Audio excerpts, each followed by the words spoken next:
আরজিকর দুর্নীতি মামলার বিচার প্রক্রিয়ার প্রস্তুতি শুরু করলো আদালত।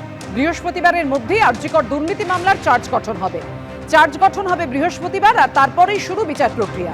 কোনো আবেদন থাকলে মঙ্গলবারের মধ্যে জানাতে হবে অভিযুক্তদের। বুধবার সেই আবেদনের নিষ্পত্তি করে বৃহস্পতিবারের মধ্যে চার্জ গঠন হবে। আরজিকর দুর্নীতি মামলায় জানিয়ে দিল সিবিআইয়ের বিশেষ আদালত। কোর্টের ভর্ৎসনার পরে অভিযুক্তদের সংশ্লিষ্ট নথি হস্তান্তর সিবিআই এর।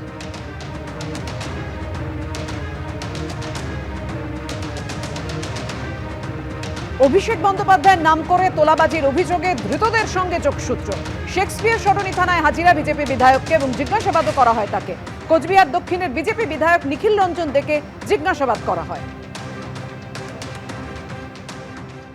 আমি যেভাবে মাননীয় এসআই যিনি ইনভেস্টিগেশন অফিসার তিনি যেরকম আমাকে জিজ্ঞেস করেছেন তার সঠিক উত্তর আমি দিয়েছি, এবং দীর্ঘ প্রায় 1.5 ঘন্টা 2 ঘন্টা ধরে উনি যা জিজ্ঞাসা করেছেন তার সঠিক যা উত্তর যেটা আমার জানা সেটা আমি দিয়েছি, এবং তারা স্যাটিসফাইড আমার উত্তরে।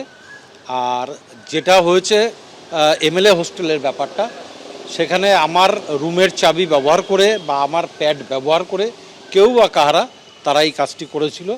কবে হবে রাস্তা? গ্রামবাসীদের প্রশ্নের মুখে উত্তরবঙ্গ উন্নয়ন মন্ত্রী ও কোচবিহারের তৃণমূল সাংসদ।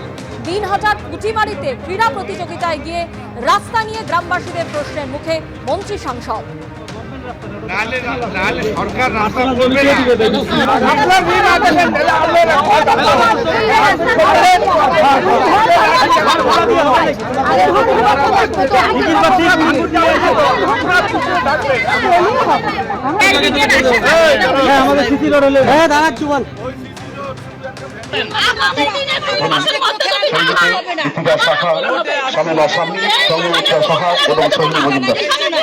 কি হয়েছে, কি বিষয়ে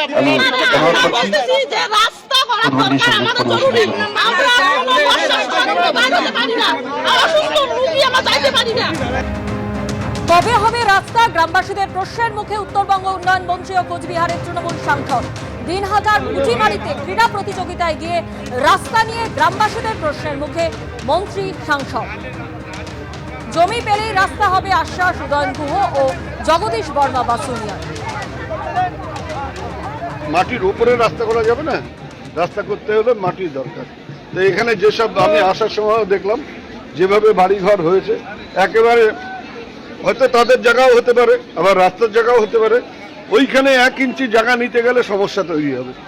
এরা আগে জায়গা মেপে ঠিক করে দিক যে হ্যাঁ এই জায়গা আমরা দেবো, আমরা সেইভাবে রাস্তা করব। আমরা তো আর সরকারি টাকা দিয়ে 2 ফিট রাস্তা চওড়া রাস্তা করতে পারি না।